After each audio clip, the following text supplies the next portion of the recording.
দর্শক, খালেদা জিয়ার বাসভবনের সামনে রয়েছেন সহকর্মী মুশফিকুর রহমান। আমরা সরাসরি চলে যাচ্ছি তার কাছে। মুশফিক, গুলশান এলাকায় কি এখনো বিএনপি নেতাকর্মীদের সমাগম রয়েছে? সেখানকার সার্বিক পরিস্থিতি আমাদেরকে জানান। চিন্টিয়া, নেতাকর্মীদের উপস্থিতি এখন কিন্তু আর তেমনটা নেই।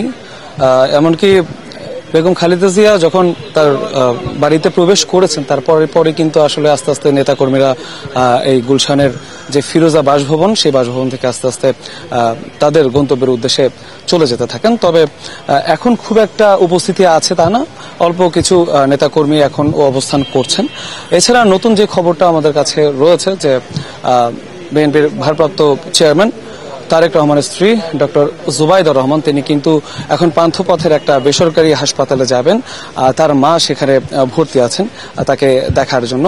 দীর্ঘ 17 বছর পর দেশে ফিরে কিন্তু মায়ের যে মমতা, সেই টানে কিন্তু তিনি ফিরে যাচ্ছেন তার মায়ের কাছে, তার মাকে দেখতে। আমরা যতটুকু জানতে পেরেছি 2 মে থেকে তার মা বার্ধক্যজনিত নানা জটিলতার কারণে কিন্তু পান্থপথের একটি বেসরকারি হাসপাতালে ভর্তি রয়েছেন এবং আজকে দুপুরে দেশে ফিরে কিন্তু তার মার কাছে তিনি ছুটে যাচ্ছেন বা ফিরে যাচ্ছেন বলে আমরা জানতে পেরেছি। অল্প কিছুক্ষণের মধ্যেই তিনি কিন্তু বেরোবেন এবং তাকে সেখানে পৌঁছে দেওয়ার জন্য বা তাকে সেখানে নিরাপদে নিয়ে যাওয়ার জন্য কিন্তু আইন শৃঙ্খলা রক্ষাকারী বাহিনীর যে প্রস্তুতি, সেটা কিন্তু এরই মধ্যে সম্পন্ন হয়েছে। তার গাড়িকে যথাযথ নিরাপত্তার মাধ্যমে আসলে সেখানে পৌঁছে দেওয়ার জন্য কিন্তু তারা প্রস্তুত রয়েছে বলে আমরা দেখেছি। এছাড়া এখানে আমরা আইন শৃঙ্খলা রক্ষাকারী বাহিনীর ব্যাপক উপস্থিতি দেখেছি, বিশেষ করে পুলিশ এবং র্যাবের উপস্থিতি কিন্তু আমরা বেশ দেখেছি। আমরা গুলশান জোনের যে ডিসি তিনি কথা বলেছেন, তিনি বলেছেন আগের চাইতে কিন্তু নিরাপত্তা ব্যবস্থা আরো জোরদার করা হয়েছে এই ফিরোজা বাসভবনের বাইরে এবং আশেপাশের সড়কগুলোতে।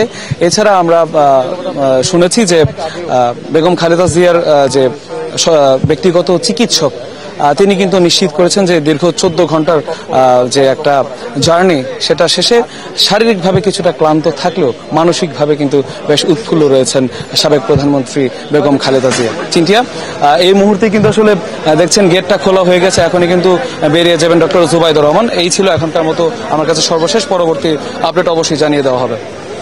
মুশফিক, আপনাকে ধন্যবাদ।